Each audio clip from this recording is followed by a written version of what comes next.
Welcome back. I'm James. Devin's helped me out today. And today we're going over a very common technique and how you can use a couple of simple strategies to exploit it. So what are we talking about exactly? We're talking about pendulum kicking or step-in kicking. This case, we're really going to focus on that step-up inside low kick. It's a really common technique. It's used to cover distance. It's used to set up the right hand. It has a lot of different applications. It's easy to do and it's popular. But there are a couple of things that you can exploit with it. So the first thing to understand is the distance that we're doing this in. Since he's going to be stepping in to kick, we're not starting in like a close punch range, we're at a much further distance. So the first one we're talking about is from a total long range. I'm well outside of kicking range, as is he. So his goal is to step up and kick the inside of my leg.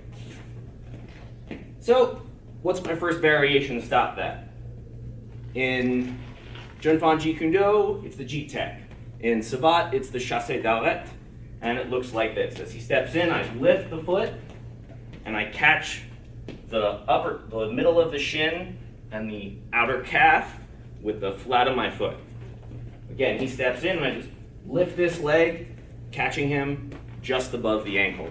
This is a great technique. It works very well if you're wearing shoes. At the longer distance without shoes, you can still apply it.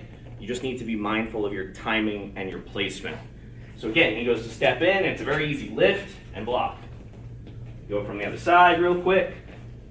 Again, he's trying to cover that distance. I just give him that barrier. So, easy, long range example.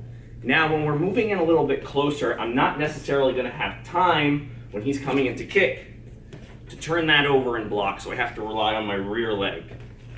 In this case, it's going to be the coup du pied bas or the pak tek.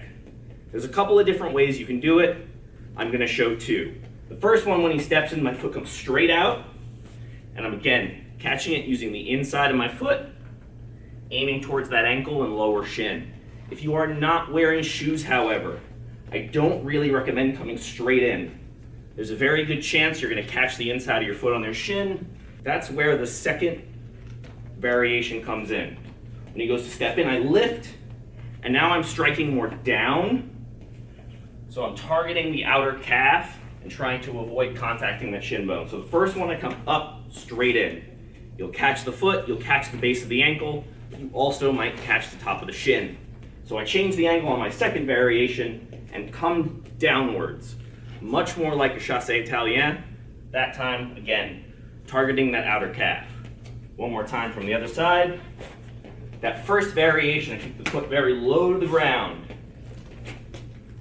catching towards that ankle. And the second one, instead, I'm lifting and much more striking into that outer calf. In any case, those are a couple of variations you can use to stop that step-up kick. Thank you so much for watching. Please like, share, and subscribe, and I'll see you next time. So.